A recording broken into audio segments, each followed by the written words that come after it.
السلام عليكم ورحمة الله وبركاته، مساء الخير على حضراتكم واهلا وسهلا بكم في اول فورس. النهارده معانا مباراة الاهلي وبتروجيت في الجولة 12 من دوري نهائي الموسم 25/26. الحقيقة النهارده هنتكلم عن مستوى النادي الاهلي، المدرب وافكاره واساليبه جوه الملعب وتشكيل النادي الاهلي، ولكن بعد الفاصل.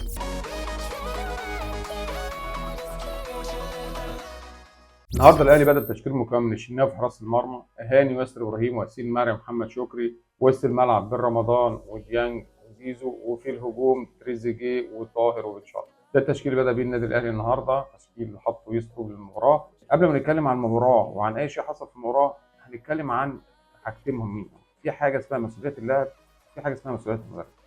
مسؤوليه المدرب ان انا بتكلم على تشكيل مناسب، خطه مناسبه للمباراه، الفريق اللي انت بتلعب قصاده، والغرض من المباراه اللي بيحط المدرب قبل اي مباراه الفوز طبعا. دي مسؤوليه المدرب واللي احنا هنتكلم عنها. تاني حاجه نتكلم عن مسؤوليه اللعيبه. هنقلب احنا الايه دلوقتي ونتكلم عن مسؤوليه اللعيبه داخل الملعب. اللي احنا شفناه قبل ما نتكلم على يسرو عمل ايه، تشكيل مناسب ولا لا، وايه الخطه اللي كان حاططها، لا نتكلم على مسؤوليه اللعيبه داخل الملعب. صراحه لما انا اكون فريق كبير زي النادي الاهلي ولاعب فريق زي بتروجيت عنده طموح، فرقه عايزه تقدم كره كويسه، فانا بتكلم النادي الاهلي انا لازم زي ما بنتكلم كده، النادي الاهلي يعني لازم انزل اول ربع ساعه تلت ساعه لازم اكسب، لازم احط جول على الاقل. طيب احنا بنقول هيتحط الجول ده ازاي؟ طبعا بخطه من المدرب واداء اللعيبه. اللي احنا شفناه مسؤوليه اللعيبه، لا مسؤوليه اللعيبه مش موجوده داخل الملعب. يعني اللعيب مش مسؤول، اللعيب بيرفع الكوره بسهوله جدا، في ميسنج باص غير طبيعي، مفيش اداء، اللعيبه ما بتظهرش لبعض بشكل كويس. اداء النادي الاهلي في الشوط الاول مش موجود تماما. ونتج عن ده هل هو بسبب الهدف اللي دخل في بدايه المباراه؟ ما اعتقدش طبعا. لا، الهدف احنا بنتكلم هدف في الدقيقه 11 تقريبا. ونتكلم برضه عن مسؤوليه اللعيبه لما انت تكون يا شناوي والنادي الاهلي وحارس مرمى منتخب مصر جون كبير وتعمل خطا زي ده، لا هنا انت بتضيع مجهود الفريق ومجهود المدرب. انا بتكلم في اول 11 دقيقه بطلع على كوره بتترفع تقريبا كل اللعيبه عند علامه الجزاء، وانا طالع من جون عشان العب الكوره والكوره على مستوى الرؤوس. طيب انا متاكد ان انا لو طلعت العب الكوره يا اما هقف في جول، لان اي هيد هتلاقي من اي لاعب من المكان ده لا سهل جدا اوصل له. انت ما حسبتش كوره كويس وطلعت وكنت السبب الرئيسي في اول هدف دخل في النادي الاهلي. طبعا هنا بنتكلم عن مسؤوليه، يبقى انت مسؤول مسؤوليه تامه كلاعب جوه الملعب ان انت تخط الفريق جزء كبير قوي من تركيزه في بدايه المباراه. انا لما بتكلم على مسؤوليات، لا مسؤوليتك يا شناوي الهدف اللي دخل في النادي الاهلي. نتكلم بقى فين بقى اللعيبه الكبيره النادي الاهلي بلاعيبته الكبار اللي هم على طول بيرجعوا على طول المباراه. اللي حصل، لا اللي حصل ان احنا شايفين تخبط في الملعب اللعيبه. يعني انا بتكلم على حاجه مهمه جدا في كره القدم. ازاي احنا لما كنا صغيرين كده بيعلمونا كره القدم يعني ايه مركزك، يعني ايه مكانك جوه الملعب، يعني ايه تسليم وتسلل. حاجتين عشان تلعب كوره كويس لازم تعرف تسلم وتستلم. الكرة الثانية مركزك وتحركاتك في الملعب. الحاجتين دول مش شايفينهم من معظم اللعيبه في النادي الاهلي في الشوط الاول. وطبعا يبقى انا بشوف هرجله في الاداء، بالشكل ده كده تشوف هرجله في الاداء. فاللي حصل في الشوط الاول اللعيبه مسؤوله عن ادائها في الشوط الاول، في تخبط غير عادي. هل ما لمتش نفسها بعد الهدف اللي دخل؟ لا، بس انا شايف اللعيبه مفيش تركيز قوي. طبعا في اداء طيب من بتروجيت، بس انا بلاعب فرقه زي النادي الاهلي، لا فرقه كبيره، لعيبه تقدر ترجع المباراه في اي وقت. لا مفيش تركيز، اللعيبه مش عارفه مكانها تتحرك بشكل مش ما فيهوش اساسا يعني وعي خططي خالص باللي بيقوله المدرب. كل واحد بيتحرك زي ما هو عايز، بياخد الكره بسهوله جدا. شفنا الاداء اللي شكله وحش بتاع الشوط الاول ده من النادي الاهلي. في المقابل لا بتروجيت ادى، بتروجيت فرقه بتلعب في حدود امكاناتها، ادت، عرفت تخطف جون مع النادي الاهلي، بتستلم وبتستلم الكره كويس، بتطلع بتهاجم النادي الاهلي. الهجوم ما بيلحقش مسطره الكوره، بس انا بتكلم انا بطلع بالكوره وبعرف اطلع بالكوره وبعرف ابني على النادي الاهلي. ده كان الشوط الاول ومسؤوليات اللعيبه. نقول مسؤوليات المدرب. انا كمدرب نازل يسرب، انت نازل طبعا هنقول قبل يسرب في حاجه، مجموعه اللعيبه دي هي اللي كانت موجوده مع ريبيرو، وهي اللي كانت موجوده مع مادة النحاس، وهي اللي موجوده دلوقتي مع المدرب النهارده. احنا بنتكلم ما شفناش اداء بشكل كويس مع الاثنين مدربين السابقين. يبقى انا بتكلم بقى من اخطاء اللي فاتت دي ابتدي اتعلم. دي رابع مباراه ليا. انا بالنسبه لي شايف ان انت عندك مشكله في اختيار التشكيل المناسب، مشكله كبيره جدا ان انا ما بختارش اللعيبه المناسبه. يعني انا حتى لو عندي اسماء واسماء كبيره انا ممكن استفيد بيها في الشوط الثاني، مش لازم انزل كل الكم ده اللي بيعمل زحمه وبيعمل تكدس ويعني بيعمل لي مشكله كبيره، ما بيخلينيش اعرف انهي الكوره بسهوله. لازم ندور على التشكيل المناسب للمباراه. فانا شايف ان المدرب ما كانش فيه تشكيل مثلا. طب نتكلم عن الخطه. اعتقد انت محافظ اللعيبه اماكنها ونتحرك ازاي ازاي. اللعيبه ما اديتش ده في الشوط الاول، في اول 10 دقائق، اول ربع ساعه انا واقف على الخط خلاص، دي مسؤوليتي كمدرب. لازم اغير فكر اللعيب اللي جوه الملعب ده. انا قلت لك اعمل 1 2 3 ما عملتهمش. لا، لازم احرك اللعيب. سلسله الكوره، تغيير مراكز اللعيب، مطالبه المدافعين ان يطلعوا لبعد خط السنتر، كان على 2 سيرفيكات، ظهراي جنب لازم يطيروا. لازم كل ده كلام لازم يقوله المدرب عشان اعمل تواجد مكثف لهجوم النادي الاهلي عند 18 بتاع فالكلام ده احنا ما شفناش ملامح واضحه لخطه موجوده. سببها اللعيبه وسببها انت، مسؤوليتك. احنا قلنا مسؤوليه اللعيبه برضه. الجزئيه الثانيه، انت ادارتك للمباراه اثناء الشوط الاول ما كانتش موجوده تماما، ما قدرتش تعدل من شكل الفريق. فالشوط الاول شكله ونتيجته يتحمله اللعيبه والمدرب مع بعض، والجزء الاكبر يقع على الشناوي في الخطا الفادح اللي عمله واللي احرز منه بتروجيت. محمد حمدان الهدف الاول لبتروجيت في الدقيقه 11. ده كان وضع الشوط الاول. انما احنا هنتكلم عامه الحلقه دي على الاهلي ومستواه وتذبذب الاداء، تذبذب المستوى. هنقول ده في نهايه الحلقه ايه السبب في تذبذب المستوى النادي الاهلي خلال فتره طبعا كاس العالم وبدايه الدوري لغايه ما وصلنا احنا للجوله 12 دلوقتي، ومفيش اداء ثابت رغم وجود المجموعه الكبيره اللي امكانياتها عاليه جدا من اللعيبه دي. خليكم معانا بعد الفاصل، هنتكلم عن الشوط الثاني، ونتكلم في اخر الحلقه عن ايه سبب تذبذب مستوى النادي الاهلي والحل ايه.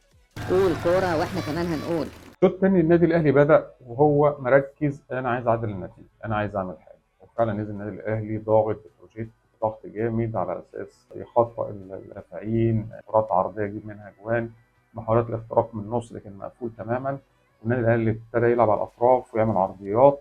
العرضيات ديت هي اللي اسفرت عن هدف التعادل اللي جابه جراديشار لما نزل. جراديشار لما نزل يبقى هنا انا بتكلم على تعديل في التشكيل، الخطا اللي كان محصل.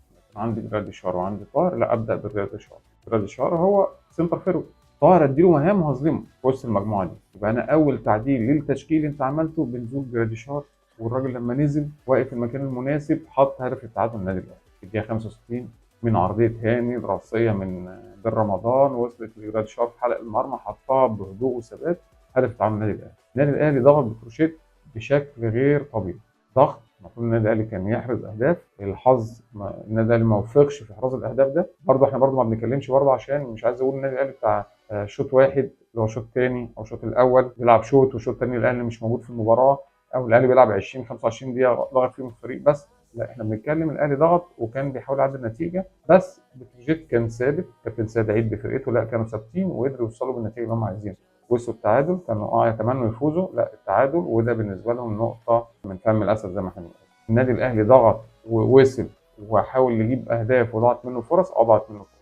انما انا هتكلم عموما زي ما اتكلمنا كده في الحلقه، احنا بنتكلم ايه سبب تذبذب المستوى. انا شايف تذبذب المستوى بتاع النادي الاهلي ده والاداء سببه الرئيسي من ايام كاس العالم، من قبل كاس العالم، هو لجنه الكوره، مجلس اداره النادي، واختياراته للعيبه اللي اتعاقد معاها. اللعيبه اللي اتعاقد معاها ريبيرو ما كانش ليه دخل بيها، ريبيرو جه لقى الفرقه اللي موجوده ديت التعاقدات الجديده، نفس قصه كابتن عماد النحاس، نفس التعاقدات اللي كانت موجوده لريبيرو هي اللي كملت مع كابتن عماد النحاس. فانا اثنين مدربين ما اختاروش اي لاعب من اللعيبه اللي موجوده، ما قالوش احنا عايزين ايه. مع ان في بدايه كل موسم، طبعا نتيجه ان الاهلي كان مشارك في كاس العالم، في بدايه كل موسم فتره الاعداد ده اللعيب بيشوف بعض اللعيبه يقول لك انا محتاج واحد اثنين ثلاثه في المراكز. بصراحه المدربين ريبيرو ولا عماد النحاس كان عندهم الحريه ان هم يقولوا انا محتاج دوت او محتاج دعم في الحته دي، وجا لها المجموعه دي وهي المجموعه دي اللي هتلعب فيها. ده في ظلم كبير جدا لاي مدير فني، الاثنين طبعا السابقين او المدير الفني الحالي. فانا بتكلم هنا انت كمجلس اداره ابتديت كلجنه كوره اخترت لعيبه وانت داخل على بطوله كبيره من غير رجوع، ومشيت مدرب شيك كولر المدرب اللي كان موجود، وجبت لعيبه المدرب لسه جايبه جديد، فخلاص خد مجموعه اللعيبه دي العب بيها. ما كانش ليه مطلق الحريه ان يختار اللعيبه دي. فانا بقول تذبذب المستوى ده سبب مجلس الاداره في مجموعه اللعيبه اللي النادي الاهلي اتعاقد معاها. وليه كده؟ عشان انت تعاقدت مع لعيبه شبه بعض، يعني انت جبت مجموعه كلها شبه بعض. يعني انا جايب زيزو، جايب بن شرقي، وجايب تريزيجيه، حته انا زاحم فيها الدنيا جدا. وبعدين انا جايب نجوم، انا جايب نجوم دي لازم تلعب، يعني النجوم دي ده انا بتكلم دول اتحطوا في الملعب بعدين اتحط عليهم باقي التشكيل. فانت كده احرجت اي مدرب جاي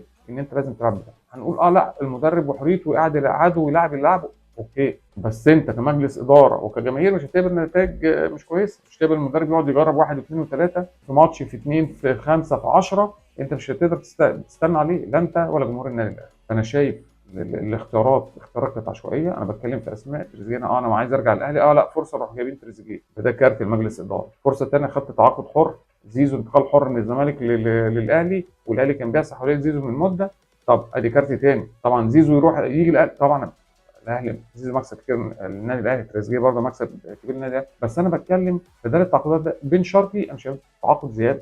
انا شايف لو انت كنت وجهت تعاقداتك شويه لخط الدفاع اللي عامل لك المشكله، انا بتكلم في مجلس اداره ولجنه كوره، انت شايف خط الدفاع ده عامل لك مشكله، شايف ان كان عندك رامي ربيعه رغم ان سن كبر شويتين، كان 33 سنه تقريبا، سن كبر شويتين، بس رامي ربيعه عنده قوه بدنيه وعنده سرعات ولعيب حافظ مكانه. كانت مشكله رامي ربيعه في البدايه كان الاصابات. طلب اكس من الفلوس، اديله اكس الفلوس دي ويقعد هنا يظبط لي خط الدفاع ده. خط دفاع النادي الاهلي مهلهل، خط دفاع النادي الاهلي بحراسه مرمى مستباحه من اي فرقه.